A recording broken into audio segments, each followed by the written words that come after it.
Here's the last one. I'd love to hear more about strategies and responses you've used to address the claims of reverse racism. I'm actually hearing more folks, white and of color, say that that's some of the resistance they're getting as they're coming at it. Let me start by saying, sometimes I'll say, well, tell me what you did. And they're like, well, we started off by talking about white privilege and white supremacy. And I said, well, how did that go?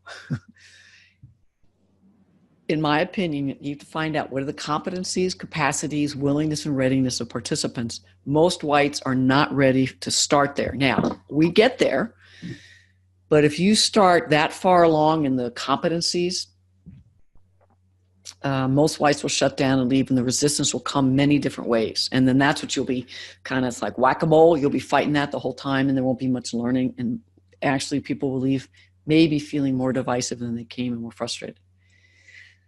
And so that's a whole nother session. But how do you do foundational work with whites, or foundational racism work, whites and folk of color, multiracial, indigenous folk, that is not, that is value add to folk of color and does not leave the whites running to catch up or shut down or resistant. It's a very complex way of trying to make all that happen. In the moment, I'm in a workshop and someone says, that's reverse racism. I would go back to the skills of pairs.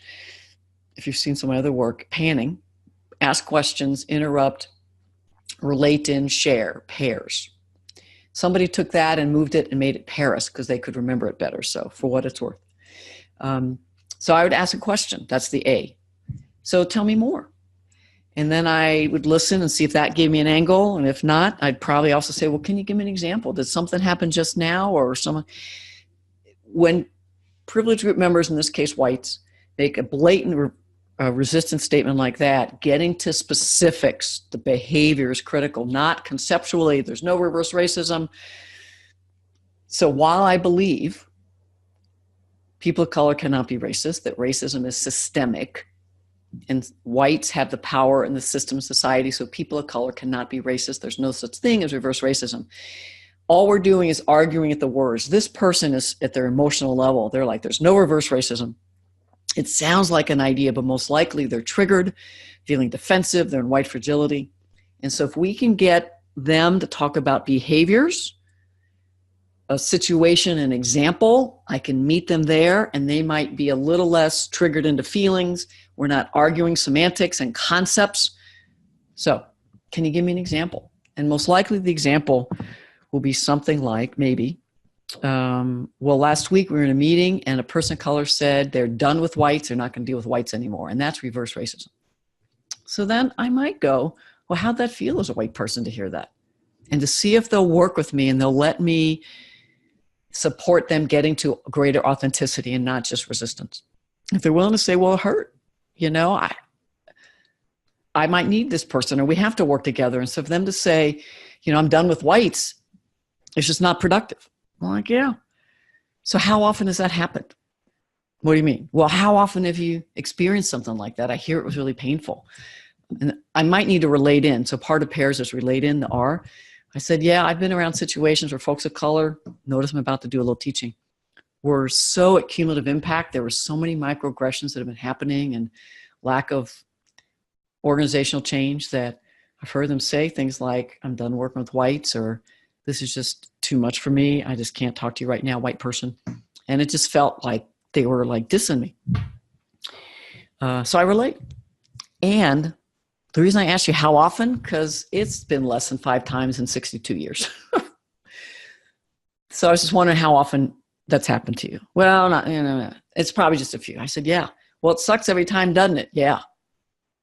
And for me, when it happens, it gives me a little window into what it might be like for folks of color literally every day, 8, 10, 20 times, have things happen or said to them or around them that have them realize that whites think they're smarter, better, and folks of color don't deserve to be here. They're not smart. I said, so we're going to keep talking, but in one way, I think this is a window to understand what it might be like to hear that kind of prejudicial stuff all the time. Now notice I added prejudice. Here's another concept. I first learned this from LCY Cross Associates, EYCA. And what they told me was there's individual, group, and organization. And at the individual level, anybody can have prejudice. So that's where I'm going to be going with this person. I might say, so prejudice of all kinds is painful, isn't it? Now, as individuals, we can, as whites, say things that impact people of color. Folks of color may say things that impact us as whites. We all have some power to say prejudicial things, make negative comments. And they hurt, and they create barriers. They need to not be in the workplace. And in my experience, racism means something very different. Racism is when you have the societal power and the access to privilege and resources to enforce what you believe is right in policies, programs, systems. And then I have a few examples I might tell. And so people of color, even to this day, do not have the societal power, institutional power to support their biases. So we just may need to agree to disagree. I don't think there is the term reverse racism. I will join you in not wanting an environment where you feel negatively impacted when folks of color say things like that. But what I think we need to do as whites is take a step back and go, I wonder what's fueling that. Have I done something lately as a white person that may have that person of color especially frustrated with me? And then seeing if there's some other whites I could talk to understand what's going on, and then maybe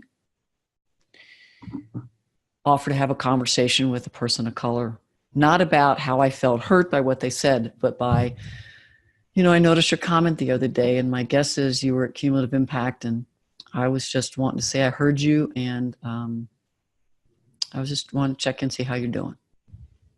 Now, they may not appreciate that, but I would think most folks of color might. If the white person I'm working with is still shaking their head, I might go into, I'm not sure I like this idea. I was about to go into policing. I might say, have you ever been pulled over? I have more times than I want to admit on video.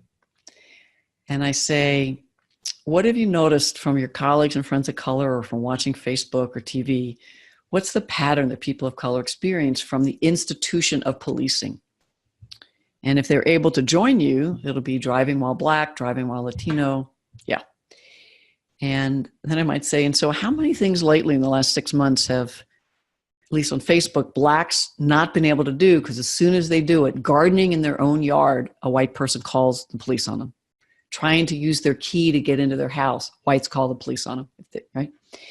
So if we come back to policing, the last time I got pulled over, police officers came down, I rolled down the window, and they apologized. They said, I'm sorry, you were speeding. I have to pull you over and give you a ticket.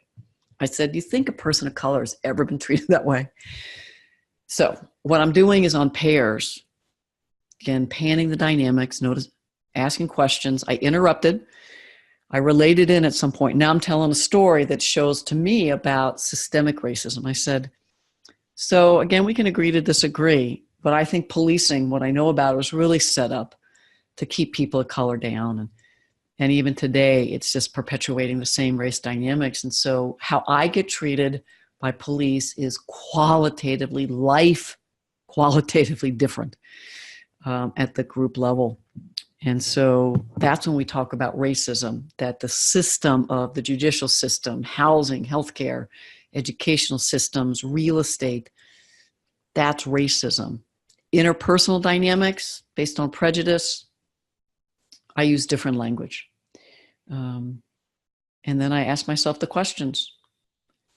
How frequently does it happen to whites compared to people of color? And even the prejudice, lots more to folk of color, and what's the impact on the quality of life? In the moment, it didn't feel good, but those microaggressions that I've experienced, or kind of those negative comments from people of color occasionally, hasn't impacted my career, hasn't impacted my reputation, but the similar types of prejudice comments from whites and people of color can really impact career reputation. So everybody take a deep breath. Those are some of my thoughts about if a white participant in a workshop or you're in a conversation and a white says that, engage with questions, ask for examples, try to work the example. And if they still aren't working with you, they can add your understanding the definition of racism and how that's different from individual prejudice. Those have generally been useful, and I hope some of these comments and questions today were useful.